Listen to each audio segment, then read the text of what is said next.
very important. Some people might say, but that's selfish. Well, in fact, it's not. When you are able to fulfill your own needs and are happy that you've accommodated your voids or gaps, you'll be able to provide and contribute to the community, to friends, to family, to colleagues in an even more enhanced manner. So you'll be actually giving more if you put yourself first. A simple example would be well, it's been a while since maybe anyone has been on an airplane, but the last time was probably a year ago for me. But whenever they say when the masks come down, first put a mask on the child that's beside you, and then put one on yourself. And that's what sorry, vice versa. Put the mask on yourself first, and then the oxygen mask, to the person beside you. That's a metaphor of self-care. And it's very important that someone speaks to himself in the same way that he or she speaks to a friend.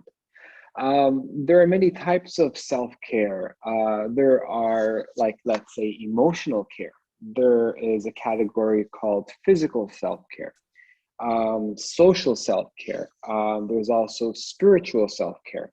So I'd like to go through some examples of these things here.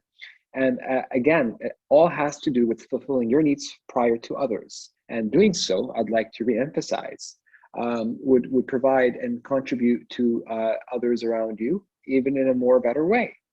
So if we talk about emotional self-care, it's very important that someone learns to say no. Because, I mean, if someone was to ask me for something, and if I internally don't want to do that, and I say yes, I'm going to eventually blame myself for that. I'm going to start saying, why didn't I say no? Why wasn't I true? Why wasn't I honest? Don't I have a strong personality? So that's called downfalling. And downfalling is something that everyone should be away from. So it's very important to say no when you want to. And it's your right. It's actually not only that you deserve to be happy and be respected, but it's your right as a human being to be respected and be happy. Um, of course, you should always intentionally schedule me time, okay, on your calendar or planner. Reward yourself for completing small tasks would be another thing that you can do. Allow yourself to feel and express all your feelings in a safe and in an appropriate environment. And try some, things like activities that you can do, whether it's coloring or reading a book, things that you find pleasant. Because as humans, when we do something pleasant, because there's always a difference between the things that we want to do and the things that we have to do. And to me, it's important that our wants are a little bit higher than our needs or haves. But if they're equal, that's fine. But never have your wants lower than your have tos. Okay. So finding an activity is really, really important. Whether it's just a simple walk along the beach, reading a book, writing an article, doing some research, anything that will make you happy is very good for you. And not only that, but it will also give you a gain of self-confidence because you've accomplished the task.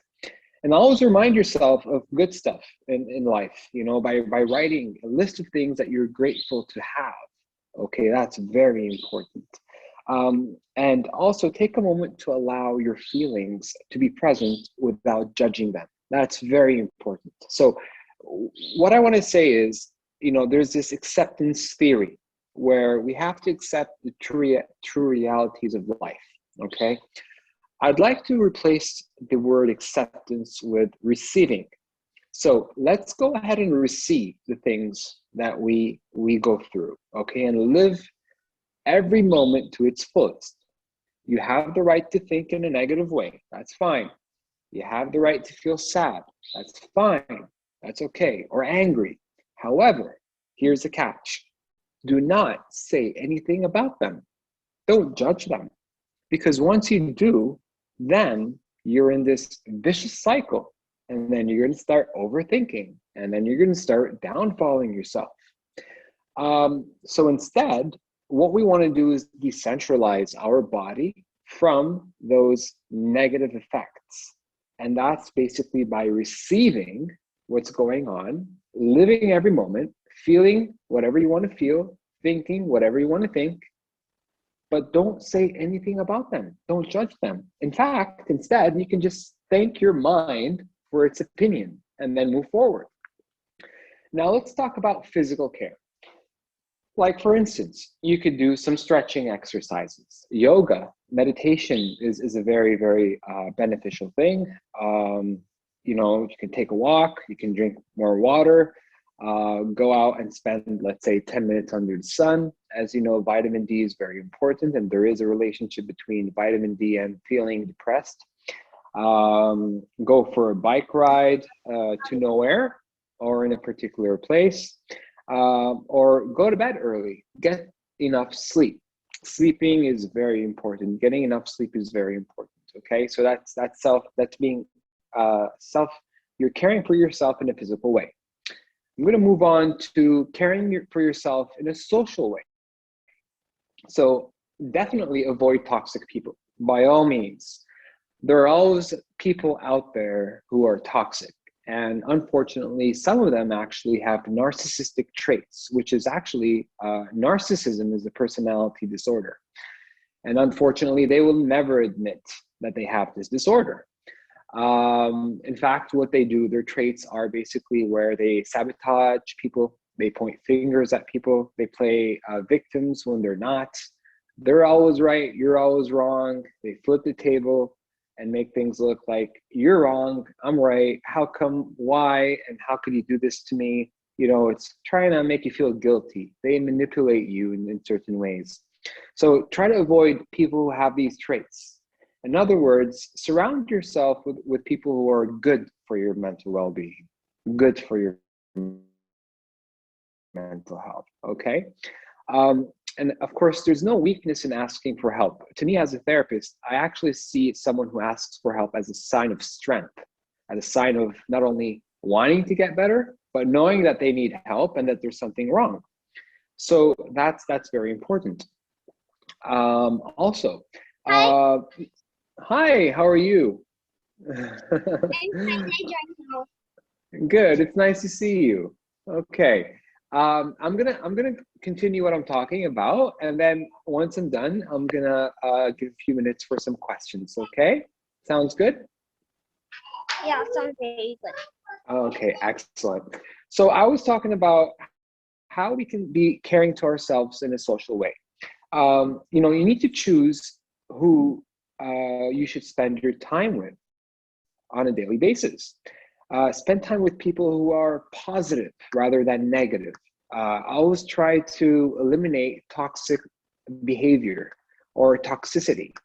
So that's very important. You can always call a trusted friend and express your feelings to that friend or family members. Okay, so it's not only limited to friends. You should also maybe take a road trip with your siblings. Go out there, explore, have an adventure. These things are good for us socially as human beings. Now, from the spiritual aspect, okay, make time for meditation daily. It's very important to meditate. Do a 10-minute body scan technique to check in which each part of your body. Okay, do something nice for someone in secret. Donate money to charity, or help someone in some way, or find an opportunity to use your strengths, the things that energize you most often. So self-care is very, very important, okay? And there are, as I said, 4 categories that we can provide self-care to our own. But the main concept here is basically being able to put your psychological needs before others. And this is a problem that many people have, and we call these people people pleasers, who always want to please other people, who always put other people before them, who seek happiness or feeling good or feeling worthy or good enough. from other people, which is wrong because regardlessly, no matter what you tell me, no matter what you tell me, you are worthy. You are good enough. Okay. So you don't need that validation from people. You don't need to prove yourself to anyone because it's already in you. And happiness should not come from outside, it should come from within. Okay.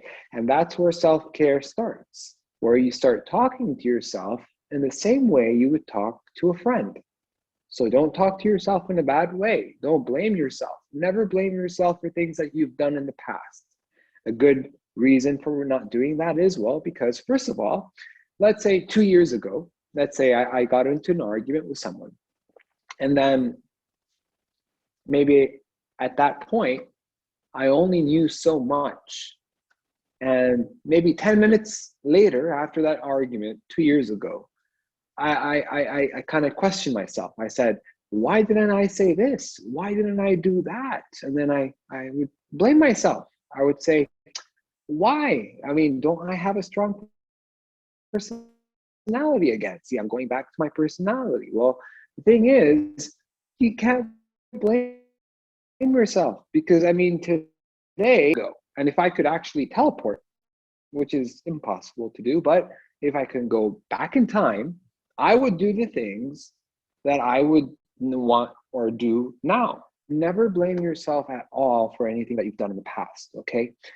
It's always important that you know that we will all fail at one point in our lives. But there's a difference between failing frontwards and failing backwards, okay? Failing frontwards is when you pick yourself up and you keep on going and going until you reach to your goals and for you to become a successful individual. So my next topic right now is about basically anxiety and depression. Okay, a lot of people go through anxiety, stress, depression, and there are ways to cope with these things. Now, people who have anxiety, they come and tell me, I get panic attacks. You know, my heart rate starts beating really high. I have a shortness of breath. I start to sweat. Some people tell me they start to shiver. And there are coping mechanisms that can help you.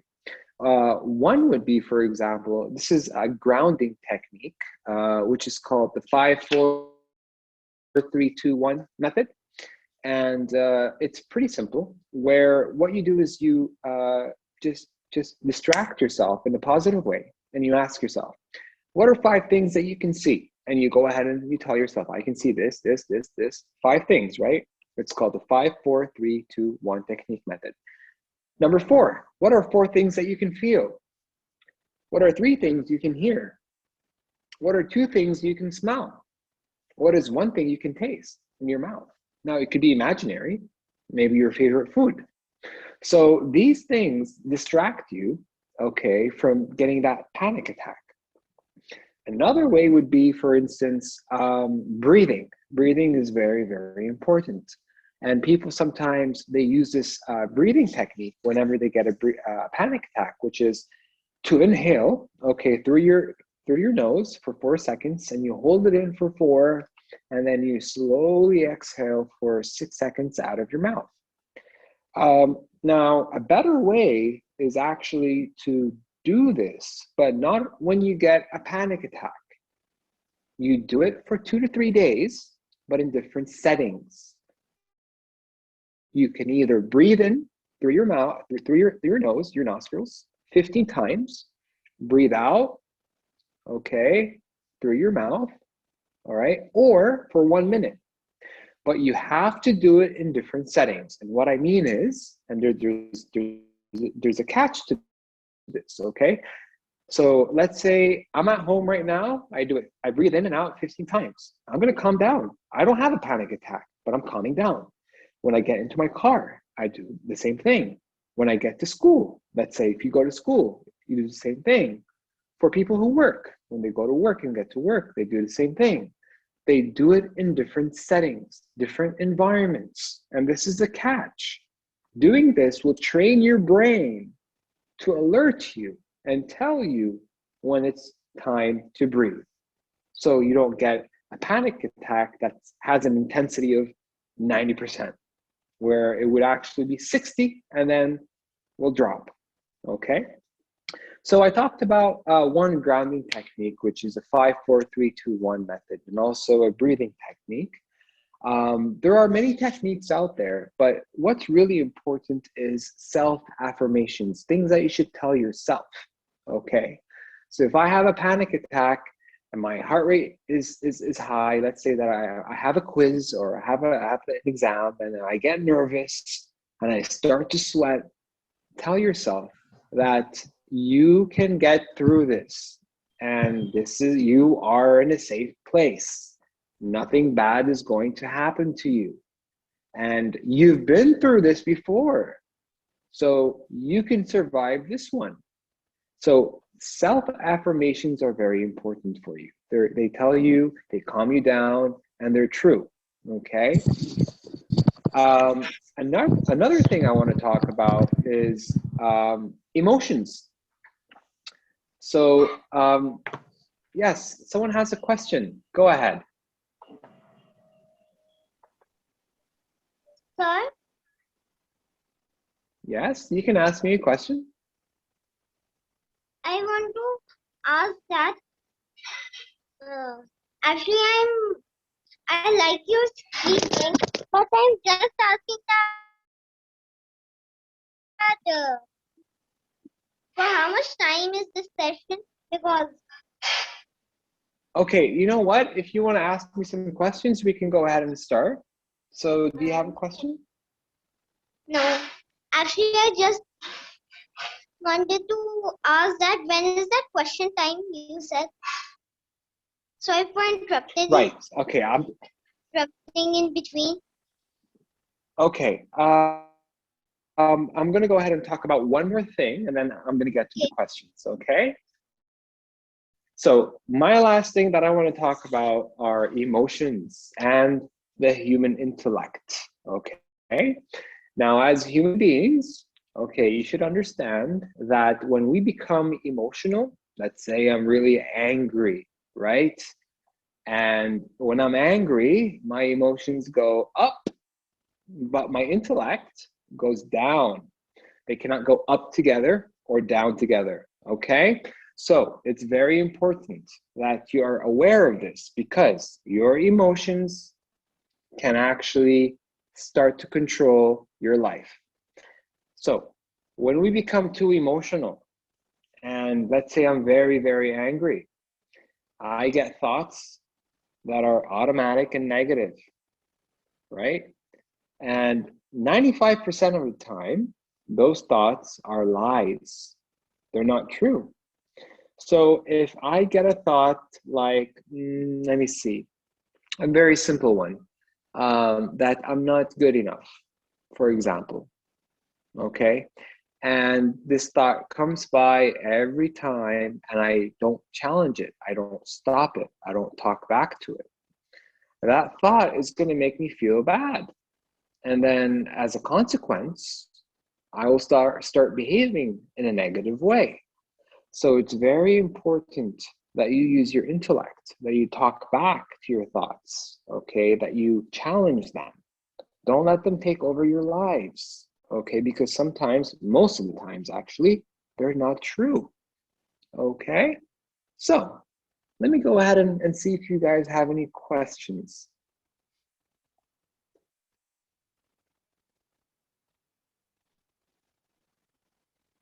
No questions, anyone?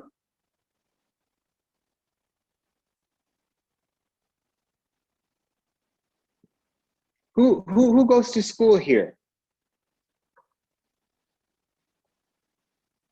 Who goes to school? You can go ahead and unmute yourself and tell me. Do you go to school, Sanvi? Okay. Do you do online schooling, or do you go to school physically? Online schooling. Do you like it? Yeah, much better. You do. Oh, really?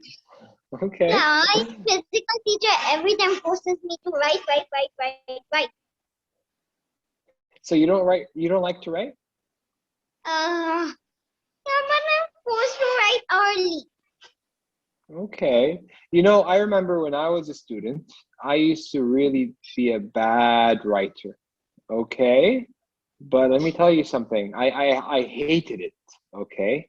But when you practice and when you continue to write, you become better, better, and better. Okay.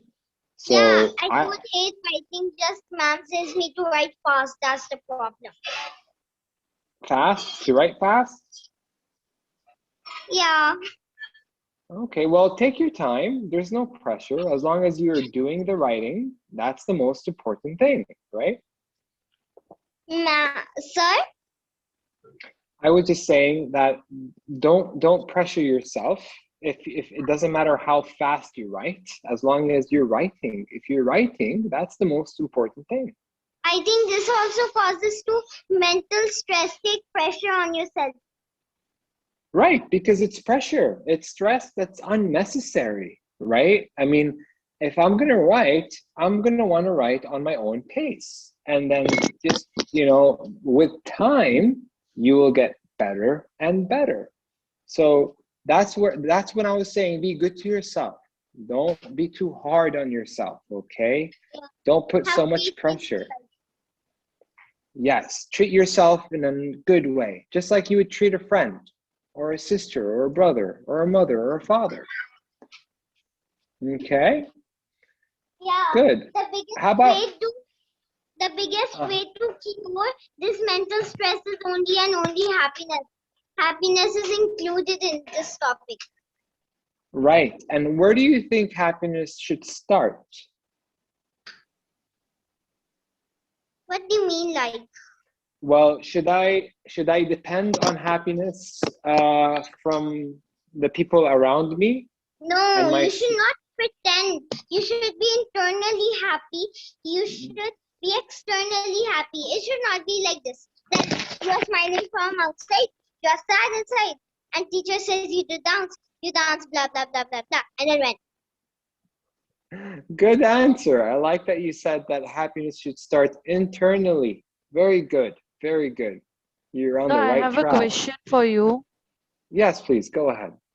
So actually, I wanted to ask that how is it really possible to be so practical in life and not to judge people by being away from negative people? Like, I'm not telling you that I'm one of them who judge people, but then I have a lot of people around me who keep on judging me, who keep on judging someone or the other. How is it really possible to be so practical? Because if we talk about practicality in life, it is not easy to stay away from such people. Like if I That's say true. I have, Mm. if I say I have people in my family like that, so Yeah, then I in mean, such scenario, what are we supposed to do? I can relate to that because I have family members who are very toxic as well. Okay. Yes. Now, what do we do? Okay, well, first of all, we should believe in two things that are very important. Okay. When Okay. we have people who are toxic to us, what we do is we first attempt to put healthy or to place healthy boundaries. Okay. Healthy boundaries, like for instance, if we work together or something and you come in and you say something rude to me and I don't like it, I would come to you and I would, in a very calm way, in a very respectful way, I would say, Kajal, I know that you're a very nice person and all, but I didn't really like the way you spoke to me, and I'd really appreciate it if you would, respect that. And then I would end up with a positive note by saying thank you. Now, there's a lot of people who would disrespect your boundaries, okay? These people are toxic. But here's the thing that really, really helps me as a person, okay? Which is number one, whatever people feel or think about me is not my responsibility. And this is something that you should tell yourself every day and believe in it, just as if it's a religion. Now, it's not a religion, of course, but I'm just saying it's a very powerful, positive affirmation. Whatever people think of me or feel about me is not my responsibility, because they are the ones who have created those feelings or these thoughts. And then the second thing is, if someone is disappointed with me, okay, I'm sorry, but that's not my problem. That's your problem. Okay. So if you stick to that mental perspective or that perception, that will really help you. It has a lot with me. Because Okay. to me, I don't need to prove to anyone that I'm a good person. You know what? If you don't like me, okay, fine. If you like me, fine. I'm not looking or seeking for that validation from people. And if people are toxic, I'm gonna have to put boundaries with them. And if they don't like it, then it's their problem. And whatever they think about me or feel about me is not my responsibility, because first of all, I did not disrespect them. I did not say anything bad to them. I was very calm, and I didn't do anything to them to fabricate all these thoughts and feelings about me. They did that. So if they did that, that's their responsibility. So Okay. it might sound, easier said than done, but if you affirm these things to yourself, like for example, it's not only that you deserve to be respected and to be happy, but it's your right. Mhm. Number two, if someone is disappointed and from you, it is not your problem, it is their problem. If someone feels or thinks about me in a bad way or not in a way that I want, that's not my responsibility. Number four, I'm doing all this for my own mental well-being. Okay. And I believe these affirmations are very important. So if you say them to yourself, you will start to care less about what Okay. people think and feel. And that takes so much off your chest, so much. Just give it a try and see how it works. And you know what? If people basically are toxic to you, it simply means that you don't deserve them. You deserve Okay. better. Better. And if it has to result with people getting out of your life, that's not a problem at Okay. all. You will Okay. find people who will be good to you. You will find people who will see your worth Okay. and see you as a good person. So I always eliminate toxicity in all ways when it comes to family, friends, colleagues. Eliminate it. Uh, To me, that's what I do. Once I sense that there's some toxicity here or some negativity here, I just shut the person down, okay. and then they're out of my life. Oh, And the thing is, yeah, I do this because I have a right to be happy. I have a mhm, right to be around people who are good for me. So mhm. if you're not good for me, then well, I think you're gonna have to walk out. Okay. All right. Thank you, sir. You're welcome. You're welcome. Any more questions? Sir, Yes, Sanvi, go ahead.